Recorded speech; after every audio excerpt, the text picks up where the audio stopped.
breaking news as we come on the air. Music mogul Sean Diddy Combs arrested in a New York City hotel by federal agents with Homeland Security investigations after being indicted by a grand jury. We're joined now by ABC senior investigative correspondent Aaron Katersky. Hi, Aaron. Thanks for joining us. Sure. These are major dramatic developments happening as we speak. What do you think happens next in this case? Sean Diddy Combs is going to have to spend the night in federal custody before he appears in court when the charges are unsealed. That's when we'll know the full scope of this federal investigation. But Diddy has been under a federal criminal investigation for the better part of a year, Juju. It spilled into the open when federal agents raided his homes in Miami and Los Angeles, and it followed allegations from his longtime girlfriend, Cassie, alleging years of abuse, to the kinds of allegations that the feds have been investigating. And what have his lawyers said to us tonight about how they'll move forward with the civil lawsuits as well as the criminal case? His attorneys say he's innocent, and they've called the civil accusers out for money. But here they're going to have to deploy a much different strategy because these are very serious, potentially criminal charges. But Diddy knew this was coming. He arrived in New York last week, we're told, anticipating that he was going to be federally charged. His attorney said it did not have to happen because though he may be imperfect, he is innocent, and they plan to fight this in court. They say he is an imperfect man, but not a criminal. Local story right now in the raid on Sean Diddy Combs' L.A. residence by federal agents. This is a story that we broke here on Fox 11. Mario Ramirez is outside of his Holmby Hills home right now with the latest developments for us. Good morning to you. Good morning. Quiet right now, but it was a chaotic scene with federal agents rushing into the home here behind me. There were two separate raids, one here in this upscale neighborhood, the other in Miami, both connected to a federal sex trafficking investigation. Take a look. Fox 11 was the first to show you the raid here locally, led by Homeland Security, heavily armored federal agents making their way into the home on Mapleton Drive, associated with rap mogul Sean Diddy Combs and his production company, Bad Boy Films.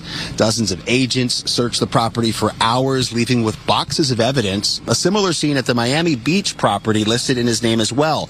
The properties raided in connection to a sex trafficking investigation, although Department of Homeland Security officials haven't named Diddy as the focus. The 54-year-old has been at the center of several sexual assault and sex trafficking allegations in the last year. That's something Variety's executive music editor has been covering extensively. Listen. Been rumors like this for years, for decades, about this kind of behavior from him. I don't know whether they're true or not. Dr. Francis Cress Welsing, greatest African psychiatrist in modern history from this city, said, if you don't understand white supremacy, what it is and how it operates, nothing else will make sense to you in this society. The reason why those who are least interested in helping us fix our problem are the most celebrated is because they are the ones that are put out in front of our children to be celebrated.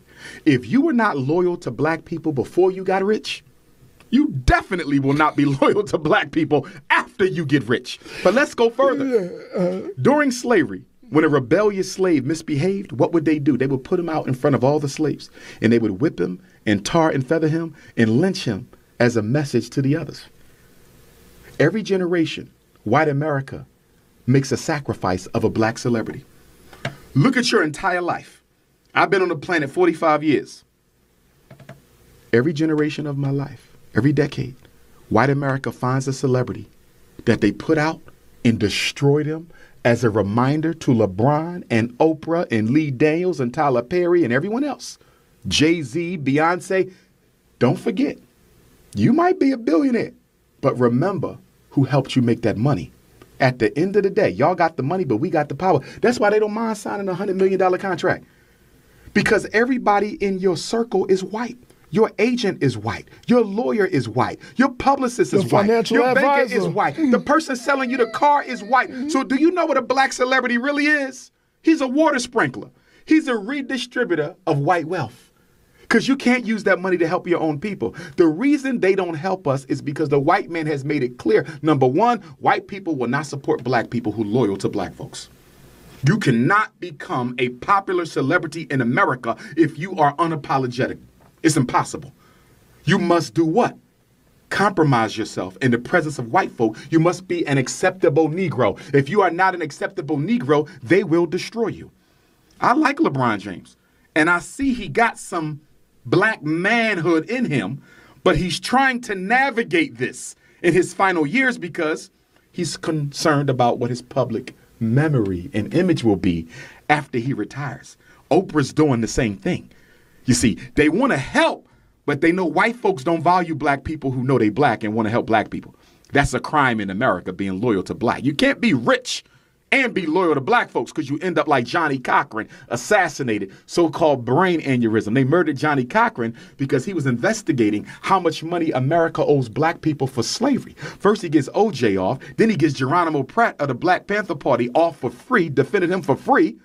And then he says, I'm going to go into reparations and find out what America owed black folk. Black folks said, we can't let this Negro come out with no price. White folks said, we can. They killed him.